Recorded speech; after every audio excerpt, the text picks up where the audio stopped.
ಎಲ್ಲರಿಗೂ ನಮಸ್ಕಾರ. ಡಿ ನೋಡಿ ಖುಷಿ ಪಡಿ ನನ್ನ ಚಾನೆಲ್ಗೆ ಸ್ವಾಗತ.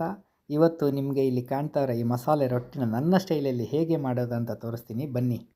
ಮೊದಲಿಗೆ ನಾನು 3 ಮೆಣಸಿನ್ಕಾಯಿ, ಕರ್ಬೇವಿನ ಸೊಪ್ಪು, ಕ್ಯಾರೆಟ್ನ ತುರಿದಿಟ್ಕೊಂಡಿದ್ದೀನಿ, ಕ್ಯಾಬೇಜು, ಎಲೆಕೋಸನ್ನು ಚಿಕ್ಕದಾಗಿ ಕಟ್ ಮಾಡಿ ಇಟ್ಕೊಂಡಿದ್ದೀನಿ.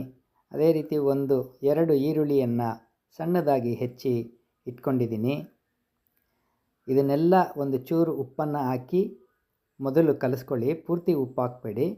ಆಮೇಲೆ ಅಕ್ಕಿ ಹಿಟ್ಟು, ಅರಿಶಿಣ ಹಾಕಿ ಇದನ್ನೆಲ್ಲ ಸೇರಿಸಿ ಒಂದು ಹದಕ್ಕೆ ಬರೋ ಥರ ಕಲಿಸ್ಕೊಂಡಿದ್ದೀನಿ.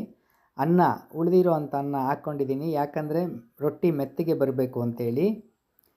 ಕಲಸಿ ರೆಡಿಯಾಗಿದೆ. ತಟ್ಟಣ್ವಾ? ಇದು ಬಾಂಡ್ಲಿ ರೊಟ್ಟಿ, ಇದು ಮಾಮೂಲಿ ರೊಟ್ಟಿ, ಇದು ಕಿಡ್ಸ್ ರೊಟ್ಟಿ, ಮಕ್ಕಳಿಗೆ ಅಂತ. ಚಿಕ್ಕದಾಗಿ ಪುಟ್ಟದಾಗಿ ತಿನ್ನೋದಕ್ಕೆ ಚೆನ್ನಾಗಿರುತ್ತೆ. ಈ ರುಚಿಯಾದ 3 ಥರದ ರೊಟ್ಟಿಗಳು ರೆಡಿಯಾಗಿದ್ದಾವೆ. ಮತ್ತ್ಯಾಕೆ ತಡ? ಬಾಯಲ್ಲಿ ನೀರು ಊರ್ತಾ ಇದೆ. ತಿನ್ನಣ್ವಾ? ಬನ್ನಿ.